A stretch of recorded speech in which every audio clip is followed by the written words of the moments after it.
اعوذ باللہ من الشیطان الرجیم بسم اللہ الرحمن الرحیم اللہم صلی علی سیدنا و مولانا محمد بعدد کل ذرۃ مئۃ الف مرہ یا حی یا قیوم برحمتک نستغیث استغفر اللہ الذی لا الہ الا هو الحی القیوم واتوب الیہ۔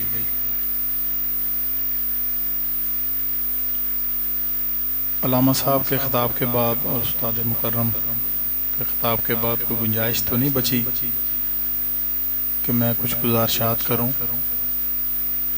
کیونکہ جو گزارشات میں کرنا چاہتا تھا وہ 100% انہوں نے اپنی خطاب کے دوران کلیئر کر دیں۔ آپ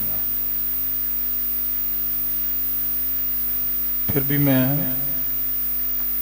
چند منٹ لوں گا۔ آج بھی بات وہیں سے شروع ہوگی جہاں جو پہلے سے شروع ہوتی ہے کہ سب سے پہلے ہم سب کو 5 وقت کی نماز پڑھنی ہے۔ سنگی حضرات ہیں، دوست ہیں، متعلقین ہیں، جو بھی سن رہے ہیں، تو برائے مہربانی یہ نماز کی پابندی کو اپنی عادت بنائیں اور اس میں سستی نہ کریں، اور لوگوں کو بھی اس بات کی تلقین کریں تو اللہ تعالیٰ آپ پہ راضی ہوگا۔ اور اپنی دعاؤں میں سب سے پہلے جو دعا ہے اس میں اللہ کے فضل کی بات کریں، یا اللہ اپنا فضل ہمارے عالم میں شامل فرما، کیونکہ جب فضل کی بات آ جائے گی اس میں دین بھی آپ کا آ جائے گا اور آخری زندگی بھی اس میں شامل ہو جائے گی۔ حضرت یوسف علیہ السلام نے فرمایا، مفسرین لکھتے ہیں کہ اگر اللہ کا فضل میرے ساتھ شامل نہ ہوتا تو بی بی زلیخا والے معاملے میں بیک میں نے بھی جانا تھا۔ یہ پیغمبر کہہ رہے ہیں جو پاک پیدا ہوئے ہیں، ان کو بھی اللہ کے فضل کی ضرورت ہے، تو ہم لوگ تو ہیں ہی کسی کاؤنٹنگ میں نہیں ہیں، تو اس لیے اللہ کے فضل کو تلاش کریں، اور تبھی آپ کو ملے گا جب آپ کے اندر سے دنیا کی رغبت نکلے گی۔ جب دنیا کی محبت کم ہوگی تو اللہ کا فضل آپ کو پھولوں کی پتیوں میں بھی نظر آئے گا انشاءاللہ۔ تو اس لیے اس بات کو ذرا نوٹ فرما لیں، وہ عقیدے درست نہیں ہیں جس میں کہا جائے کہ جی ہماری تو نمازیں پیروں نے پڑھ لی ہیں، برائے مہربانی عقیدوں کو درست کر لیں۔ یہ قطعاً غلط عقیدے ہیں، اس کو تصحیح کر لیں، یہ رائے فرار ہے۔ جن منصبوں پہ ہم لوگ بیٹھے ہوئے ہیں ہماری بعض پرش بھی اس حساب سے زیادہ ہے۔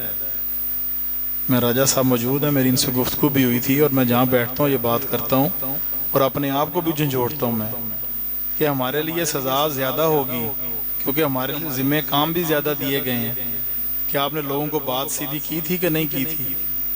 تو اس لیے یہ کوئی ضروری نہیں ہے کہ ہم نسبت میں ہیں یا چیز تو ہماری بعض پوش نہیں ہوگی، بعض پوش ہوگی ہماری بھی۔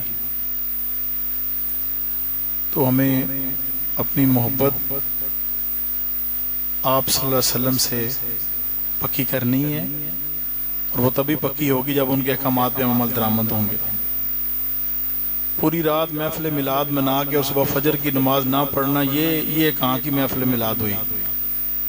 کیا فائدہ ہوا اس چیز کا جب ہمیں نماز سے غافل کر دیا گیا؟ تو اس لیے یہ چیزیں جو ہیں یہ ان کو انڈیکیٹ کرنا ہماری ذمہ داری ہے۔ آپ لوگوں کی سمجھ میں آئے بات نہ آئے، ہم اس کے ذمہ دار نہیں ہیں، ہم اللہ کو جواب دیں۔ ہم یہ نہیں ہے ان معاملات میں ہم اب نہیں پڑھتے کہ لوگ کیا کہیں گے، ہم نے دیکھنا اللہ کیا کہے گا۔ لوگوں کی باتوں کی کیا ویلیو، صبح کچھ ہوتی شام کو کچھ ہوتی ہے، ان کی کوئی ویٹیج نہیں ہے باتوں کی، اور عزت بھی اللہ ہی دیتا ہے، بندے نے عزت کیا دینا۔ تو اس لیے برائے مہربانی یہ ان چیزوں کو نوٹ فرمائیں۔ یہ خانقاہوں سے یہ پیغام ہے آپ کو، اور اس پیغام کو اپنے دل میں بٹھائیں۔ یہ بار بار پیغام آپ کو دیا جائے گا، دستک دی جائے گی آپ کو، اور یہ عرس والے دن ہی نہیں دی جائے گی، جب بھی آپ سے رابطہ ہوگا یہ میسج ملے گا، تب یہ معاملات آگے چلیں گے۔ صرف سال کے بعد عرس کے دن ہم بھی گفتگو کر لیں، آپ بھی سن کے گھروں کو چلے جائیں، یہ لنگر کھانا بڑی اچھی بات ہے، شفا ہے اس میں۔ ایک ولی کامل کی پوری زندگی کا نچوڑ لنگر میں ہوتا ہے، لیکن اس سے بڑھ کے اس ولی کامل کی زندگی جس طرح گزری ہے اس پہ عمل کرنا زیادہ ضروری ہے کہ اس ولی کامل نے زندگی کیسے گزاری. وہ 5 وقت کے نمازی تھے لوگ, وہ سچی بات کرتے تھے, حق کی تلقین کرتے تھے, وہ گائیڈ لائن بڑی اچھی کرتے تھے اور رائے راست پہ لے کے جاتے تھے. پرانے وقتوں میں عرس کی محفل یہی ہوا کرتی تھی. 3 روزہ تقریبات میں جو صاحب سجادہ تھا وہ درس قرآن دیا کرتا تھا. ہر نماز کے بعد درس ہوتا تھا اور واعظ ہوتا تھا, نصیحت ہوتی تھی, لوگ اپنے معاملات ڈسکس کرتے تھے اور ان معاملات میں دنیا کی باتیں کم ہوتی تھیں, دین کی بات زیادہ ہوتی تھی کہ جی آپ ہماری آخرت کی بھلائی کے لیے کچھ کریں. غریب النواز حضرت قاضی سلطان محمود اوانی رحمۃ اللہ علیہ اپنے پیر خانے میں آپ کی 11 حاضریاں پیدل ہیں, 9 حاضریاں آپ کی زندگی میں اور 2 حاضریاں آپ کے وصال کے بعد. وہ آپ اتنی دور, اگر ان کے پاس علم کے سارے منازل بھی تھے تو پھر اتنی دور کیوں جاتے تھے کہ وہ آپ کا فرمان تھا کہ میں اس دنیا سے طالب علم جانا چاہتا ہوں. اس وقت سیدو شریف کی درسگاہ ایک عظیم دینی درسگاہ تھی بر صغیر پاک و ہند میں. قاضی صاحب سرکار وہاں علم کی تلاش میں گئے تھے, لیکن جب شیخ کو دیکھا تو اسی وقت آپ نے دوسرے دن اظہار کیا کہ میں آپ کی بیعت ہونا چاہتا ہوں. تو پھر سیدو بابا علیہ رحمہ نے آپ کو بیعت فرمایا اور آپ کا نام خلفاء کی ٹاپ آف دی لسٹ میں موجود ہے, صرف اس وجہ سے کہ انہوں نے اپنے شیخ کی پوری باتوں کو اڈاپٹ کیا. ایک حاضری جب آپ جا رہے تھے تو دوسری یا تیسری حاضری میں صرف یہ مقصد تھا کہ اس دفعہ شیخ کامل کے پاؤں کا بوسہ دینے, صرف اس لیے سارا سفر کیا جا رہا تھا. جب وہ پہنچے آپ کی بارگاہ میں تو آپ سے ملاقات کی. اب یہ جرت تو نہیں تھی کہ آپ کو یہ کہتے, لیکن دوسرے دن جب صبح حجرے میں اکیلے میں ملاقات ہوئی تو قاضی صاحب فرماتے ہیں کہ سیدو بابا علیہ رحمہ نے پاؤں میرے سامنے کر دیا اور میں نے پاؤں کو بوسہ دیا. پاؤں کو چومنا, ہاتھوں کو چومنا بالکل ٹھیک ہے, لیکن عقیدت دل میں زیادہ بہتر ہے.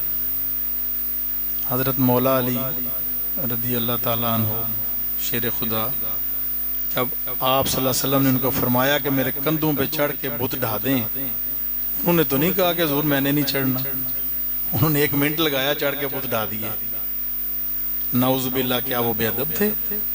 وہ تو جانے دینے والے لوگ تھے, ان کے دلوں میں عقیدتیں موجود تھیں. اس لیے اپنے دلوں میں عقیدت اور نسبت ہونی چاہیے. محبوب عالم صاحب رحمۃ اللہ علیہ ایک دن ذکر کر رہے تھے حضرت مولا علی سرکار کا. جب آپ کا نام آتا آپ رک جاتے, پھر آگے بات کو سٹارٹ کرتے. جب بات ختم ہو گئی, سنگی چلے گئے, تو ایک 2 قریبی سنگی انہوں نے کہا حضور یہ کیا ماجرا, حضرت مولا علی سرکار کا نام نہیں لیا. آپ نے فرمایا میں اس وقت وضو میں نہیں تھا. یہ ہے محبت حضرت مولا علی سے. نعرے بھی ٹھیک ہیں لیکن دل سے آپ کی عقیدت ہو, ان کا مقام دل میں ہو. آج باتیں شروع ہیں جی وہ یہ تھے, وہ فلانا وہ تھا, وہ چھوڑیں یار ان باتوں کو. ایک نرسری کا بچہ پی ایچ ڈی کی بات کرے گا. کن بزرگوں کی ہم لوگ باتیں کرتے ہیں کہ ان کا مقام کیا تھا, ان کا مقام چھوٹا ہے, ان کا بڑا ہے. ہم نہیں اس قابل. ہمیں تو نماز نہیں سیدھی, ہم تو نماز شروع کرتے ہیں تو گمی ہوئی چیز نماز میں یاد آ جاتی. نمازیں خشوع اور خضوع ہے نہیں, اور باتیں ہم حضرت مولا علی سرکار کی کریں گے. برائے مہربانی یہ ان بزرگوں کے رتبوں کو سمجھیں. حضرت ابوبکر صدیق رضی اللہ عنہ کا اپنا مقام, حضرت عمر فاروق رضی اللہ عنہ کا اپنا مقام, حضرت عثمان غنی کا اپنا مقام, حضرت مولا علی شیر خدا کا اپنا مقام. پیر بلیس شاہ صاحب کے دربار میں موجود تھے. اسرار شاہ صاحب نے تقریر کی, طبیعت خوش ہو گئی کیونکہ ان گھر کا بچہ بات کر رہا تھا نا. وہ پیسے دے کے بلایا خطیب تھوڑی تھا. جو گھر کا خون بات کرے گا وہ دل پہ بھی اثر کرے گی نا جی. اتنی اعلیٰ مدلل خطاب کیا انہوں نے جی, میں حیران رہ گیا جی. بالکل ٹو دی پوائنٹ گفتگو تھی ساری. اور یہی خانقاہوں کے پیغام ہونے چاہیے کہ ہمارے لیے سب برابر, کوئی افضل نہیں ہے, کوئی نہیں, ہمیں نہیں پتا کہ معاملات ہیں وہ جانے. ہم نے سب کی عقیدت کرنی. ہم ہیں ہی عاجزی کے لیے پیدا ہوا ہے. میں نے ان کو شاباش دی جا کے, اور میں نے بیٹھ کے پورا خطاب سنا. میں نہیں سن سکتا خطاب جب طبیعت پہ بوجھ ہو, تو میں سنتا ہی وہ خطاب ہوں جو مجھے میرے دل پہ اثر کرے. اسرار شاہ صاحب نے بہترین خطاب کیا. میں اس کی ریکارڈنگ بھی منگواؤں گا, سنگیوں سے شیئر بھی کروں گا انشاءاللہ.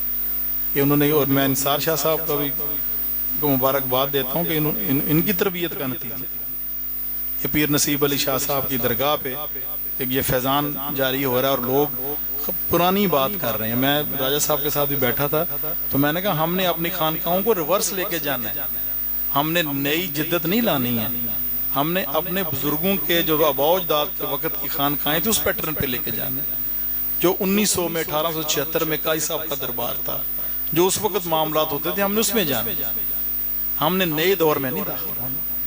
ہم اس خانقاہی سسٹم میں جائیں گے تو ہماری بات دل پہ اثر کرے گی.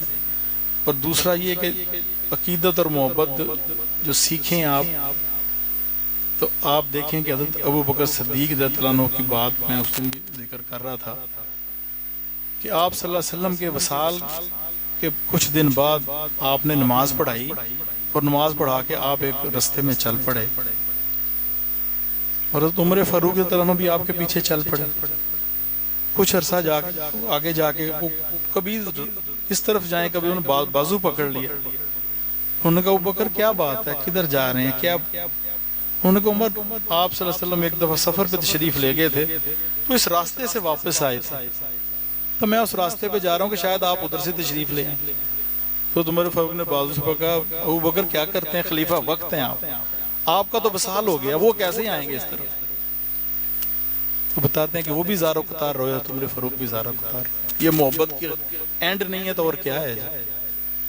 اتنا ہی محبت نے تڑپ ڈال دی کہ آج پتہ بھی تھا کہ جنازہ ہاتھ سے دفنایا ہے, ہاتھ سے تدفین کی ہوئی, اس کے باوجود وہ اس راستے پہ چل پڑے. کتنی تڑپ, یہ تڑپ ہم نے پیدا کرنی ہے. ہم وہ تو نہیں بن سکتے, ہم کچھ تو حصہ لیں نا ان کا.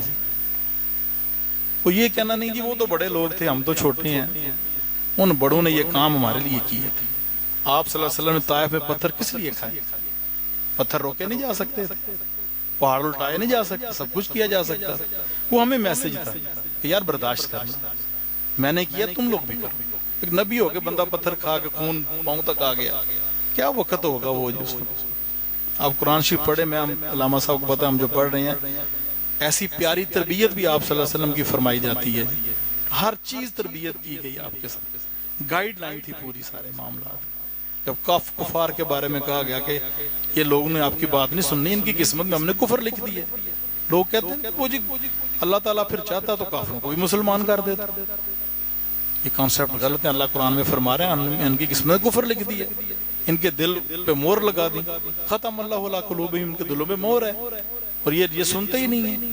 جگہ جگہ قرآن شریف میں آ رہا ہے. ابھی ہم 7ویں 8ویں سپارے میں دعا فرمائے اللہ تعالیٰ کمپلیٹ کرے اور ہمیں اس پہ عمل کی بھی توفیق دے. اس لیے قرآن شریف کو بھی تلاوت کریں, اس کو ترجمہ سے پڑھیں. اس کا ادب تو ضروری ہے, لیکن اس ادب یہ بھی ہے کہ آپ اس کو پڑھیں, اس میں لکھا کیا, اللہ کے احکامات ہیں کیا, اللہ تعالیٰ قرآن میں کیا فرما رہا ہے, اس میں تفسیر میں مفسرین کیا لکھ رہے ہیں, وہ بات کی بات ہے. کم از کم لفظ کے ترجمے, محاورہ کے ترجمے تو کچھ ہوں. خالی تفسیر تو 15 دنوں میں پڑھی جاتی ہے. علامہ صاحب کو پتہ ہے کہ 3 مہینے لگ گئے ایک سپارے کو میں ختم کرتے ہوئے.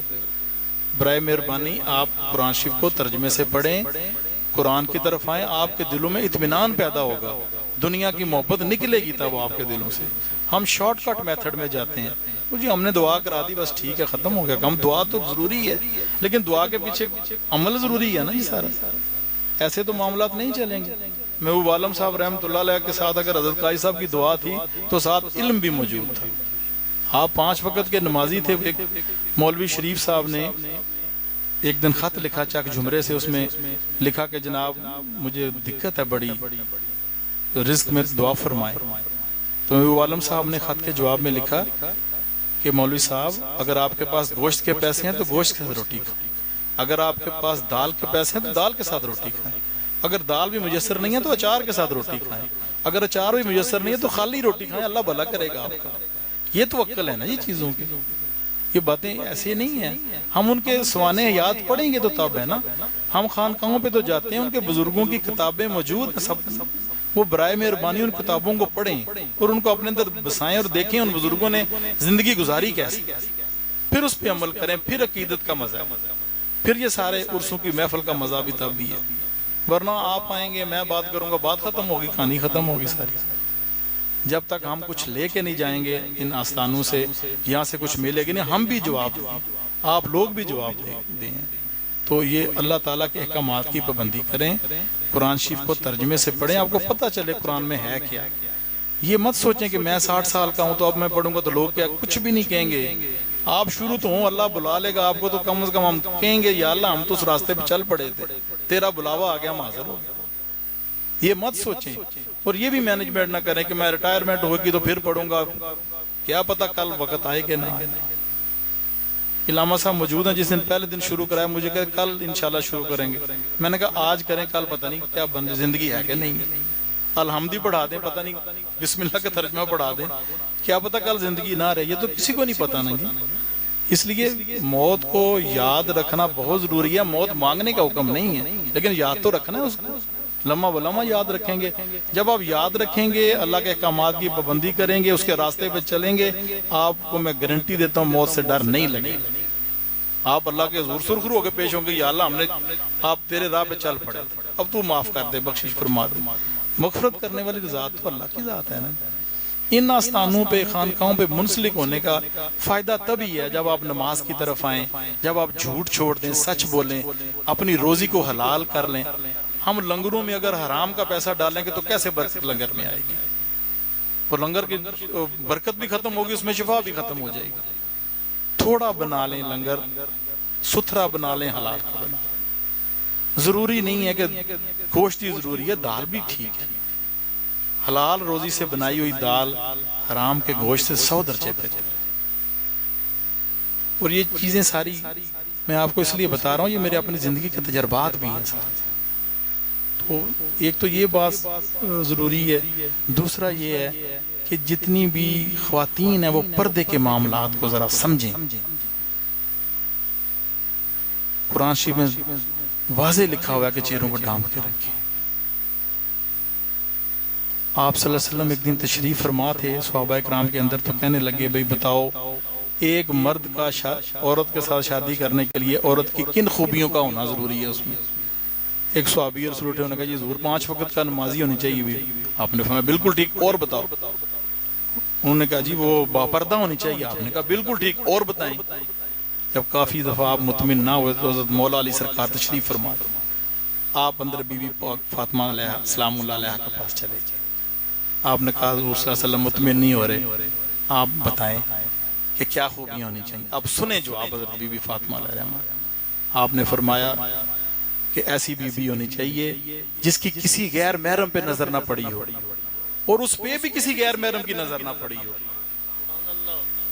جب وہ اس جواب لے کے واپس آئے، آپ صلی اللہ علیہ وسلم کی بارگاہ میں پیش ہو کے جواب عرض کیا، تو آپ صلی اللہ علیہ وسلم نے فرمایا علی فاطمہ سے پوچھ کے آئے آپ؟ یہ بات وہی کر سکتی تھی نا بی بی جو اس پہ عمل پیرا ہے، کوئی اس پہ اور عمل پیرا ہے برابر تو لائیں بی بی سامنے، کم از کم تقلید تو کریں نا جی بی بی پاک کی۔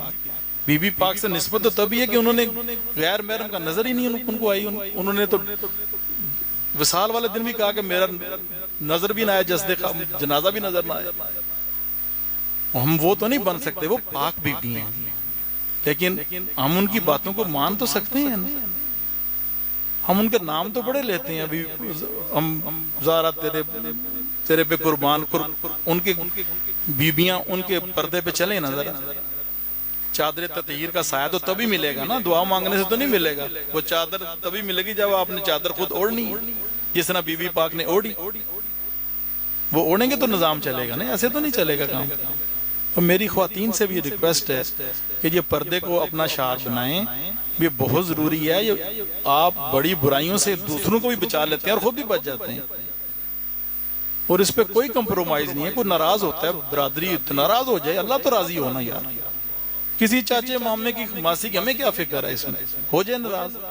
کوئی خانقاہ جاتی ہے تو چلی جائے، نہیں کوئی پیسے دیتا نہ دینا یار، کم از کم وہ حق کے اوپر چلے تو صحیح نا۔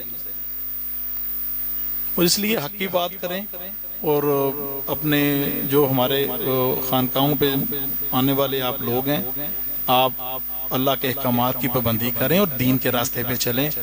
اور یہ دیکھیں کہ رزق اور روٹی آسمان پہ لکھی ہوئی ہے، یہ روٹی رزق کوشش میں نہیں ہے۔ کوشش ہم اس لیے کرتے ہیں کہ اللہ کا حکم ہے، اگر کوشش میں روزی لکھی ہے تو ایک مزدور جو دوپہر کو اینٹیں اٹھا کے 6ٹی منزل پہ جا رہا ہے وہ پہ کروڑ پتی کیوں نہیں بن گیا؟ اگر کوشش میں چیزیں تھیں تو یہ آسمان پہ لکھی ہوئی ہے. اور رزق کا یہ سمجھیں کہ رزق 5000 کا نوٹ اور آٹا نہیں ہے، نیک اولاد بھی رزق ہے، ماں باپ کا صحت مند ہونا بھی رزق ہے، میاں بیوی کا حسن سلوک یہ بھی رزق ہے. تو اس لیے ان چیزوں کو نوٹس کریں. میں بار بار آپ کو کہتا رہوں گا اسراف سے بچیں، صدقات اور خیرات کو عام کریں. اگر آپ کا 1-2 جوڑے سے گزارا ہوتا ہے تو ان کو جوڑا لے دیں جن کے پاس ایک بھی نہیں ہے، کسی بھوکے کو کھانا کھلا دیں. یہ عرس پاک کی محافل ہم لوگ منعقد کراتے اس لیے ہیں کہ کسی ضرورت مند کی ضرورت پوری ہو جائے، کوئی بندہ آ کے اچھی بات لے جائے، کوئی آ کے لنگر کھا جائے، وہ کھائے گا تو دعا دے گا اور نظام چلے گا. حضور غوث پاک رحمۃ اللہ علیہ جب کا آخری وقت تھا، آخری وقت کی وصیتوں میں ایک وصیت یہ اپنے بیٹے کو فرما رہے تھے کہ بیٹا گھر آئے بندے کو کھانے کے بغیر نہ جانے دینا. یعنی یہ وہ ٹائم تھا، ان کو تو بتایا جا رہا تھا کہ ان کا ٹائم ہے، یہ سارا آخری ٹائم چل رہا تھا سارا، اور ان کے وقت اس وقت دکھتے بھی اس طرح نہیں ہیں جس طرح ہوتی ہیں. تو لیکن اس کے باوجود وہ آخری وصیتوں میں یہ وصیت کوٹ کرا رہے تھے کہ گھر آئے بندے کو کھانا کھلائے بغیر نہیں دینے. آج ان کا دیکھیں لنگر دنیا میں چل رہا ہے. آپ ادھر بغداد شریف میں جا کے دیکھیں، میں تو نہیں گیا، دعا فرمائے اللہ سب کو حاضری کا موقع دے. جو بندے جاتے ہیں وہاں لاکھوں کروڑوں لوگ لنگر کھاتے ہیں اور جگہ جگہ لنگر چل رہا ہے. تو برائے مہربانی ان بزرگوں کے ساتھ نسبت محبت ضرور، لیکن ساتھ یہ دیکھیں کہ ان بزرگوں کا طرز زندگی کیا تھا، انہوں نے زندگی گزاری دین پہ کیسے، انہوں نے سچ کی بات کی. حضرت قاضی سلطان محمود اوانی رحمۃ اللہ علیہ جب شہدولہ صاحب دربار کی تعمیر اپنے ہاتھوں سے فرما رہے تھے تو کچھ عرصہ کے لیے وہ شفٹ ہوئے وہاں پہ. تو ان دنوں میں قریب کے ہوٹل ہندوؤں کے تھے، تو اجازت نہیں تھی غیر مسلم کے ہاتھ سے کھانا کھانے کی، اور کسی کے ہاتھ سے بھی کھانا کھانے کی اجازت نہیں تھی، کیونکہ تربیت نور کی ہو رہی تھی. نور کے اندر چیز کوئی دوسری آتی تو ڈسٹربنس آتی تھی پھر اس میں. اس لیے حکم دیا گیا تھا کہ آپ نے اپنا کھانا کھانا ہے. تو وان سے تو روز کھانا نہیں جایا جا سکتا تھا. پھر آپ کوئی نہ کوئی ریٹن دین کا فتویٰ یا آیت لکھتے تھے اور محبوب عالم صاحب اس کو مارکیٹ میں فروخت کر کے جو پیسے آتے اس کی چیز دور سے لائی جاتی، کیونکہ قریب کے ہوٹل مسلمانوں کے نہیں تھے. تو اس لیے اس حد تک کھانے پینے کا احتیاط کیا جاتا ہے، اور ہمیں بھی کرنی چاہیے احتیاط. جب وہ سواز شریف سفر کرتے تھے تو رات میں کھانے کی راستے میں اجازت نہیں تھی. اس وقت تو زیادہ حلال حرام ایشو نہیں تھے اتنے، لیکن پاکی نہ پاکی کے ایشو تو اس وقت بھی تھے نا. تو اس لیے منع کیا گیا تھا ان کو کہ راستے میں آپ نے کسی کوئی چیز لے کے نہیں کھانی. تو ہم نے بھی اپنے کھانوں کو پاک صاف رکھنا ہے اور رزق حلال سے کھانا ہے. آپ اپنے بچوں کو رزق حلال دیں گے تو ان کے اندر سے دین کی بات نکلے گی. آپ حرام کا رزق دیں گے تو وہ ٹک ٹاک ہی بنائیں گے نا. پھر ان کو حلال کا رزق دیں، ان کو دین کی بات کریں. گھر میں 5 وقت کی نماز جب ماں باپ پڑھیں گے بچہ خود ہی پڑھے گا نماز، اس کو ماحول نظر آئے گا نا یہ چیز کا. ہم لوگ دیکھیں نا جی خانقاہوں پہ بیٹھے ہیں، عرس کی محفل کراتے ہیں تو بچے ہمیں دیکھا دیکھی وہ ایڈمنسٹریشن کرتے ہیں. اس طرح جب آپ نماز پڑھیں گے بچے نماز کو بھی اڈاپٹ کریں گے. اسے نماز کے معاملات پہلے ہیں، ان چیزوں کے بعد میں ہیں. تو برائے مہربانی یہ اپنے دعاؤں میں معاملات میں درستگی لائیں، حق بات کریں، جھوٹ نہ بولیں، سچ کو اپنائیں. اللہ تعالیٰ آپ سب کا اور ہمارا بھلا فرمائے گا. وآخر دعوانا الحمدللہ رب العالمین. سلام کے 2 شعر میں پڑھوں گا انشاءاللہ، اور پھر اس کے بعد ختم شریف پھر انشاءاللہ نماز کے بعد گلشن محبوب کا لنگر تقسیم کیا جائے.